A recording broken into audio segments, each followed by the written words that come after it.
లావణ్య, నా ముద్దులు కూతురా, ఇది ఒకరికి సర్ప్రైజ్. విఐపి గెస్ట్కి ఒక సర్ప్రైజ్ చేయబోతున్నాను ఈరోజు. చేద్దామా? ఓకేనా? అదిరిపోద్ది. సర్ప్రైజ్ సర్ప్రైజ్ చూసారా? ఏంటది? ఈరోజు మా ఆవిడకి స్పెషల్గా నేను చేతులతో తయారు చేసిన బొకే. ఓకే, ఇది మా ఆవిడకి ఇస్తున్నాను. ఇది ఇంకొకటి సర్ప్రైజ్ ఇస్తున్నా. ఇది మా ఆవిడకి ఇచ్చిన సెకండ్ బొకే.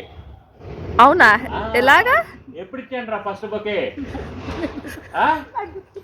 గుర్తులేదా? ట్రైన్లో వస్తే నేను కార్లో ఎగిరేసుకుంటూ వచ్చి బొకే విజయవాడ రైల్వే స్టేషన్లో ప్లాట్ఫామ్ మీద ఇచ్చా. విజయవాడ రైల్వే స్టేషన్లో పెళ్ళైన 1.5 yearకి ఆవిడ పుట్టింటి నుంచి వస్తుందని ఎంతో ఎగురుకుంటా. నాకు అప్పుడు 4-wheeler ఉండింది. ఆ 4-wheelerతో కార్లోనో, అవును కరెక్ట్, రాజశేఖర్ పెళ్ళప్పుడు వచ్చినావు అనుకుంటా. సో అప్పుడు మా అమ్మ పెళ్ళైన 1.5 yearకి ఇచ్చిందా మీరు? ఇప్పుడు 30 సంవత్సరాల తర్వాత మళ్ళీ చేతులతో తయారు చేసి ఇస్తున్నారా? ఇంత మంచి అకేషన్ ఇవ్వలేదండి.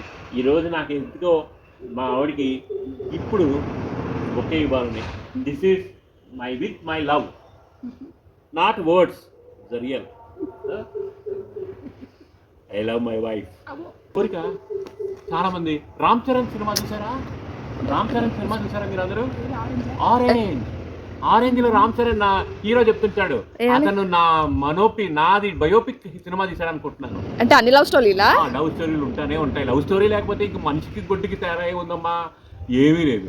కానీ రామ్ చరణ్ ఒకటి నీతి చెప్పాడు, లవ్ లైఫ్ కొద్దిసేపే ఉంటుంది, కలకాలం ఉండదు అని. అప్పుడు హీరోయిన్ గొడవ పెడుతూ ఉంటుంది, కొద్దిసేపు అయితే నాకు వద్దు అని. అప్పుడు ఏమంటాడు లాస్ట్లో ఎండింగ్ ఏంటి? కొంచెం పెంచుకుంటాం. 30 years అయిపోయింది లైఫ్, మ్యారేజ్ లైఫ్. ఇప్పుడు నాకు ఉన్న 2 పిల్లలు. మా అమ్మాయి మంచి పీజీ చదివిపించాను. మా అమ్మాయికి డోకా లేదు, గవర్నమెంట్ జాబ్ కంపల్సరీగా వస్తుంది ప్రొఫెసర్గా. నా కొడుకు బీఎస్సీ బీఈడీ చదువుతున్నాడు. ఇంకొక 2 yearsలో వాడు సెటిల్ అయిపోతాడు. సో నో రెస్పాన్సిబిలిటీస్, చాలు, నేను సంపాదించింది చాలు, అది చాలు. ఇప్పుడు now the time is come, we want to enjoy our life. నేను మా ఆవిడ కోసం బతుకుతాను, మా ఆవిడ నా కోసం బతుకుతాను. Hour love life. సో ఇంతకన్నా ప్రతి ఒక్కరు చూసుకోవాల్సింది ఏంటంటే, that is love once again. అయిపోయింది అనుకోవద్దు, లవ్ కొద్దిగా యాడ్ చేయండి. ఇప్పుడు మేము మళ్ళీ యాడ్ చేస్తున్నాం.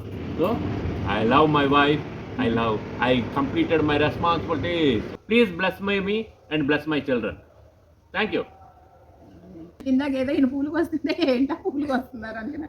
నాకు ఇలా బొక్కే తయారు చేసి ఇస్తారని అనుకోలేదు. నా చీరలో ఎన్ని కలర్స్ ఉన్నాయో బొకేలో ఉండే కలర్స్ అన్ని మ్యాచింగ్ అయ్యే డ్రెస్ తీసుకొచ్చి ఇచ్చారు ఈయన.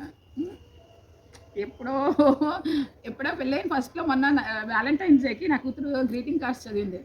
అప్పుడు కొంచెం ఎక్కువ ఎక్స్ప్రెస్ చేసుకునేవాళ్ళం. గ్రీటింగ్ కార్డ్స్ ఇచ్చుకోవడం, చాక్లెట్స్ ఇచ్చుకోవడం. మళ్ళీ ఈ మధ్యలో అంత బాధ్యతలు ఈ వాటితోటే సరిపోయింది. ఏదో కొత్తగా అనిపిస్తుంది కాన్సెప్ట్. కొత్త కాన్సెప్ట్. దీనికి ఇన్స్పిరేషన్ రామ్ చరణ్ అండి. సో సినిమాలో నుంచి కొద్దిగా ఇష్టమైన cinema Ram Charan the orange cinema. అందరూ ఆ టైంలో అసలు నచ్చలేదు అన్నా కూడా నాకు చాలా నచ్చింది యాక్చువల్గా. చాలా మంది ఇంతమందిని ప్రేమిస్తారండి. నిజంగానే లైఫ్లో ప్రతి ఒక్కరి లైఫ్లో కొంతమంది ప్రేమిస్తుంటారండి. ఆఫ్టర్ ఆల్ మనం కూరగాయలు కొనుక్కునేటప్పుడు, గోల్డ్ అని వంకాయలు కొనేటప్పుడు అన్ని చూసి కొంటాం. సో లైఫ్ పార్ట్నర్ సెలెక్ట్ చేసుకునేటప్పుడు ఆ మాత్రం చూస్తాం, చూడాలి కూడా. ఇప్పుడు మీరు యంగ్స్టర్స్ కి అందరికీ, నా కొడుకు గారి, నా కూతురు గారి, సెలెక్ట్, చూస్. మా నాన్న ఒక కాన్సెప్ట్ చెప్పేది ఏంటంటే మా నాన్న ఒకసారి కామెంట్ చెప్పేవాడు ఏంటంటే, సెలెక్ట్ 10, చూస్ 4 అంటే మ్యారీ 1 అని చెప్పేసి. అర్థమైందా? ఆ కాన్సెప్ట్ ఫాలో అయిపోతున్నారు అనమాట. అదే ఫాలో అయిపోమని చెప్తున్నారు అందరికీ, యంగ్ జనరేషన్. ముఖ్యంగా ఎవరు ఫాలో కాకపోయినా నా కూతురికి, లావణ్యకి, నా కొడుకు యశ్వంత్కి నేను చెప్పే సజెషన్ అదేండి, నీకు నచ్చిన సంబంధమే నేను చేస్తాను, కానీ మమ్మల్ని కన్వర్స్ చేయండి. అందరం కలిసి ఉండాలా. సో అందరం కలిసి ఉండాలా. నా కూతురు అల్లుడు, నా కొడుకు కోడలు అందరం కలిసి ఉండాలా. ఉమ్మడి కుటుంబం ఉండాలండి. నేను అదే కోరుకుంటున్నాను. దానికోసమే నాకు లైక్.